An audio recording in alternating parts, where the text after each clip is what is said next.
Como nós já vimos em uma mensagem anterior, Isaías capítulo 26, versículo 3, nós temos de Deus uma preciosa promessa. Deus ali está prometendo preservar-nos, guardar-nos em perfeita paz, desde que a nossa vida tenha um propósito, desde que o propósito do nosso viver seja firme.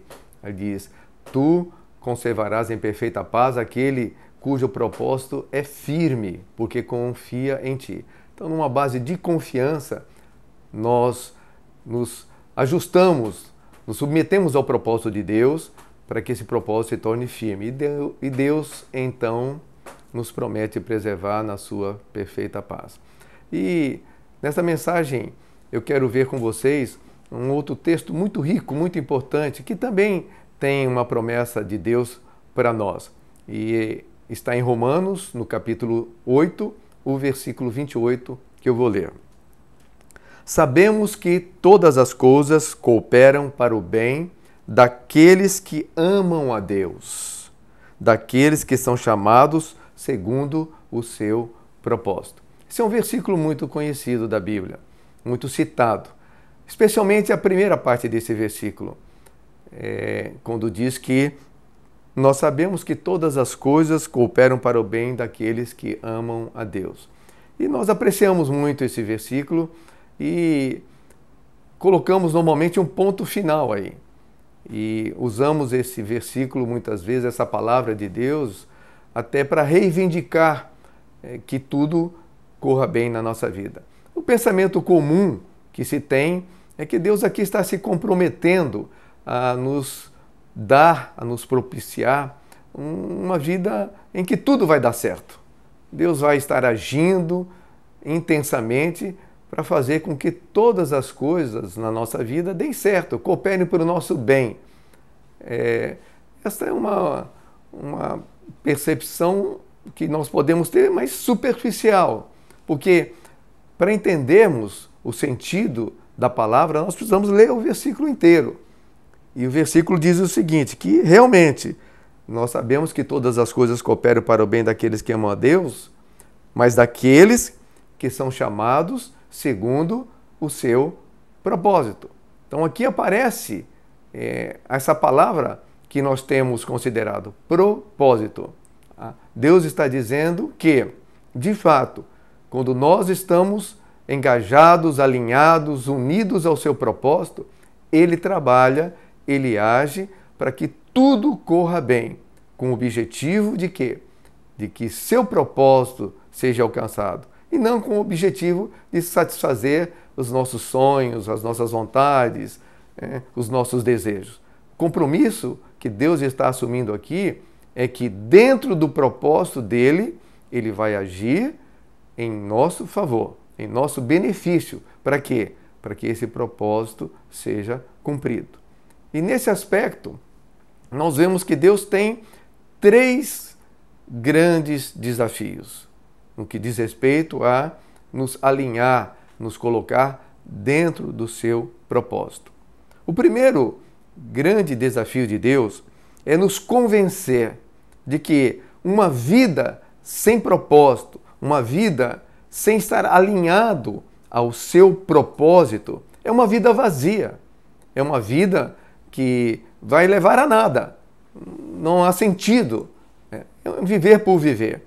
E, infelizmente, nos nossos dias modernos, nos nossos dias atuais, nos é imposto um ritmo tão acelerado e estressante de vida que nós simplesmente, a maioria de nós simplesmente vai vivendo um dia após o outro, uma semana após a outra, um mês após o outro, um ano após o outro, e assim vão vivendo sucessivamente, dias e dias, sem podermos parar e considerar para onde que nós estamos correndo, se vale a pena tudo o que está sendo feito, no que tudo isso vai dar, onde que está o final dessa história. Então, nós, desde o despertar até o adormecer, a nossa vida é marcada por muita atividade, por muita agitação, com muitas preocupações, o que nos impede, muitas vezes, de pararmos e pensarmos Qual é a direção, qual é o sentido, qual a razão de se viver? E não poucas vezes Deus é forçado a parar a nossa vida diante de um diagnóstico, né, de um problema muito sério, ou até mesmo de uma cama de hospital. Deus muitas vezes se força a nos colocar nessa situação para nós podermos parar e repensar a nossa vida. Para onde é que nós estamos indo? No que isso vai dar? Qual o final dessa história? Então, esse é o primeiro desafio de Deus, é nos convencer de que nós precisamos ter um propósito na vida, para nós não corrermos o risco de corrermos atrás do vento e chegarmos a lugar nenhum, e o final dessa correria, dessa caminhada, pode ser indescritivelmente desastroso. Não podemos viver sem propósito. A partir desse primeiro desafio vencido, quando Deus realmente consegue nos fazer parar e pensar e considerar seriamente nesse assunto, o segundo desafio que Deus tem é nos revelar o seu propósito. Deus precisa mostrar-nos qual é a sua vontade para nós. O seu objetivo, ele nos criou com um propósito. Então, Deus precisa trazer-nos esta revelação. Qual é a sua vontade? E aqui há um agravante, principalmente para as pessoas que já vêm tendo um certo relacionamento com Deus, já vêm tendo uma vida com Deus, especialmente os cristãos que já vêm desenvolvendo uma vida religiosa e até muitas vezes intensamente religiosa. Porque nesse viver nós podemos deduzir que já estamos fazendo a vontade de Deus.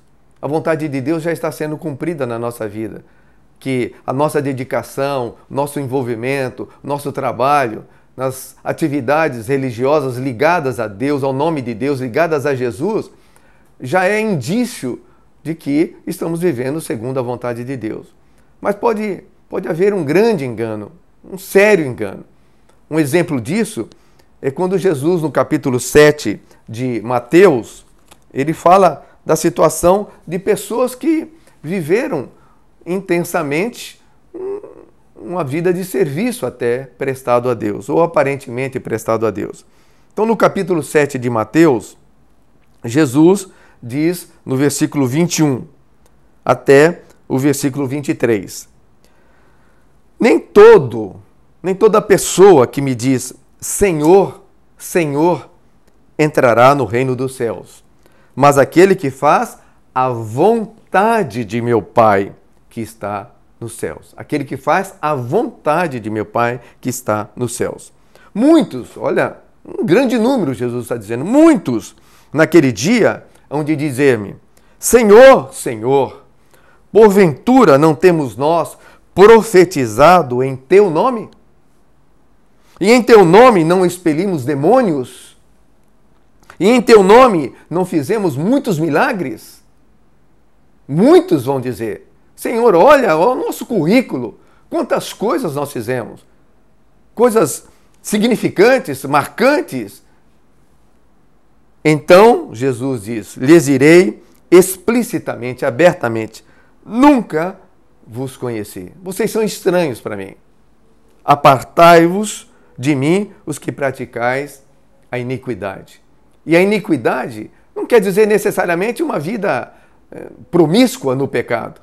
É a iniquidade de viver uma vida alienada a Deus, fora da vontade de Deus. Mas essas pessoas aqui, muitas dessas pessoas aqui, acreditaram que estavam fazendo a vontade de Deus, porque olhavam a sua vida religiosa, né, as suas atividades religiosas, e deduziam que estavam fazendo a vontade de Deus. Mas, na verdade, elas estavam seguindo a sua própria vontade, o seu próprio querer. Paulo também trata disso na carta que ele escreveu aos Colossenses, no capítulo 1 dessa carta, os versículos 9 e 10, ele diz então que eles estavam orando intensamente pelos cristãos que moravam lá na cidade de Colossos. E ali nesta passagem, aos Colossenses, nós vamos ler, Paulo diz que a vida religiosa, a vida cristã, o viver da igreja, tinha uma característica saudável, porque estavam alicerçados em 3 pontos, em 3 pilares principais, quase que fundamentais, que é a fé, o amor e a esperança. Então, ele diz aqui, a partir do verso 3, damos sempre graças a Deus, Pai de nosso Senhor Jesus Cristo, quando nós oramos por vocês, desde que ouvimos da vossa fé em Cristo. Então havia ali uma realidade de fé em Cristo e do amor que tendes para com todos os santos. Então uma igreja que tinha fé evidente, um amor por todos os santos, por causa da esperança que vos está preservada nos céus, da qual antes ouvistes pela palavra da verdade do Evangelho. Então uma igreja que aparentemente estava numa condição bastante saudável, na fé, no amor e na esperança. Mas o que Paulo diz a partir do versículo 9? Por essa razão também nós, desde o dia em que ouvimos Epáfras, não cessamos de orar por vocês e de pedir que transbordeis de pleno conhecimento da sua vontade, em toda a sabedoria e entendimento espiritual. Então, uma vida cristã aparentemente normal, aparentemente saudável, nós vemos aqui que não é suficiente. Mas que Paulo está dizendo, nós estamos orando aqui incessantemente por vocês, porque vocês precisam conhecer a vontade de Deus, mas num nível muito maior.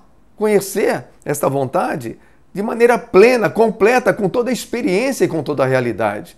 E que isso exteriorize, e que isso transborde de vocês em toda a sabedoria e entendimento espiritual. Para quê? Para que vocês vivam de modo digno do Senhor, para o inteiro agrado dele, frutificando em toda boa obra e crescendo no pleno conhecimento do Senhor. Portanto, essa palavra da nossa necessidade de conhecermos a vontade de Deus, ela é muito séria. Nós não podemos nos enganar e esconder atrás de uma vida religiosa, de boas obras, de caridade, de frequência de missa, de culto, qualquer que seja. Tá? Nós precisamos realmente conhecer qual é a vontade de Deus num âmbito muito mais profundo e real. E esse é um desafio de Deus. E o terceiro e último desafio de Deus, depois de nos revelar qual é a sua vontade, é tornar essa vontade firme na nossa vida. Tá?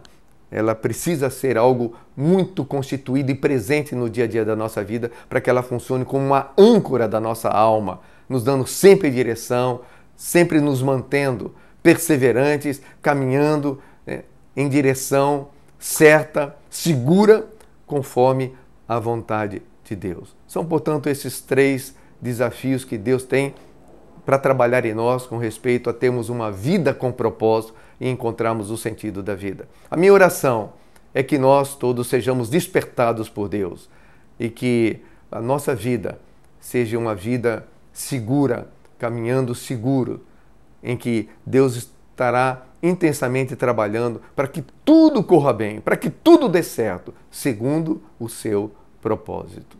Amém.